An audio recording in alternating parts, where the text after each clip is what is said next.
Добър ден на всички с зодиакален слънчев знак или асцендент Овен. Това е вашата месечна таропрогноза за юни 2024 година.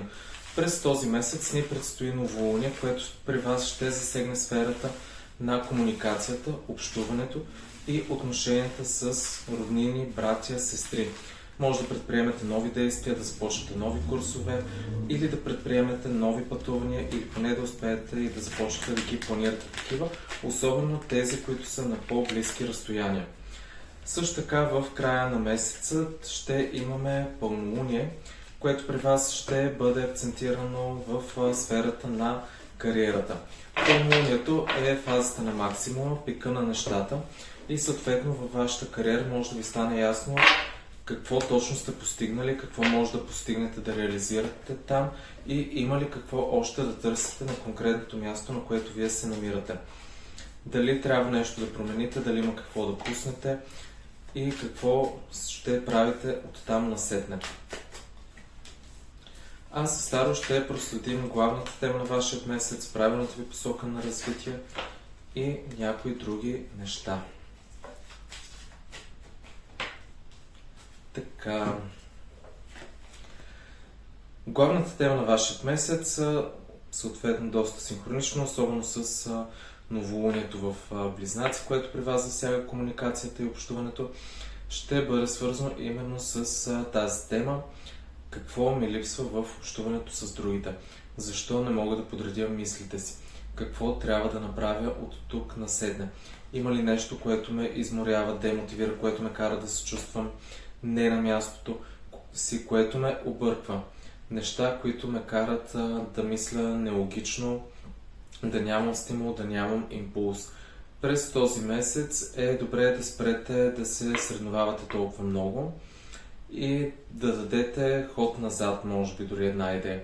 Тоест не влизайте в излишни битки само за да бъдете в тях, ами пуснете това, което не е за вас, няма да може да го спечелите така или иначе, т.е. нахабете енергията си и ресурсите си.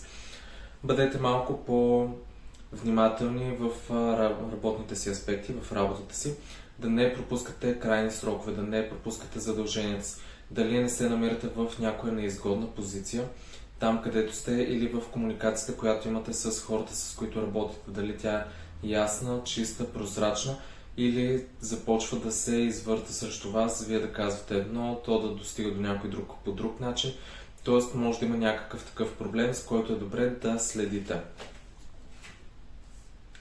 Съответно при вас също така ще имате възможности за бързи промени, за адаптация, моменти в които ще трябва да вземете решения почти мигновено, тук и сега. Ще получите нови новини, ще получите някакви предложения, вести, възможности, които ще имате много кратък срок и период от време да обмислите, да ги предприемете и да действате по тях. През този месец така има една тенденция да бъдете малко по-емоционално нестабилни, нещо, което да ви пречи, да не ви кара да се чувствате добре, да имате желание да се тръгнете от някъде. Да имате проблем в сферата на чувствата и на емоциите.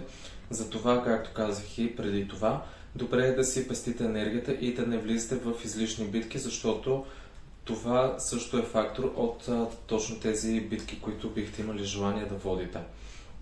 Това, което оказва влияние от миналото, е вид загуба, поражение, нещо, което вие сте мислили, че трябва да бъде ваше, но не е било така. Тоест някой друг го е взел.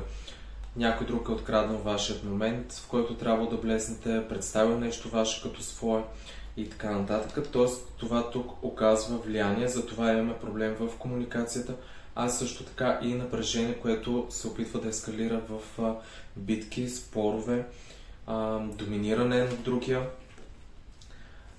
И това, което сте постигнали до момента е било малко повече време за себе си. Отдръпнали сте се една идея назад. Останали сте малко по-в страни да обмислите, да планирате, да анализирате, да решите какво искате от тук насетне и то самостоятелно, без съветите, намесата, мнението, помощта на други хора, било то вашето семейство, приятели, роднини, колеги и така нататък. И нека да видим каква ще бъде вашата оракулска карта за този месец. Секхмет, прояви силата си. Ти имаш повече сили, отколкото мислиш, и твоята издръжливост ще доведе до благоприятен резултат.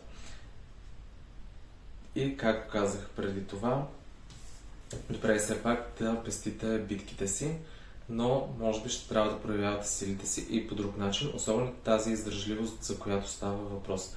Това беше вашата месечна таро прогноза. Благодаря ви за вниманието.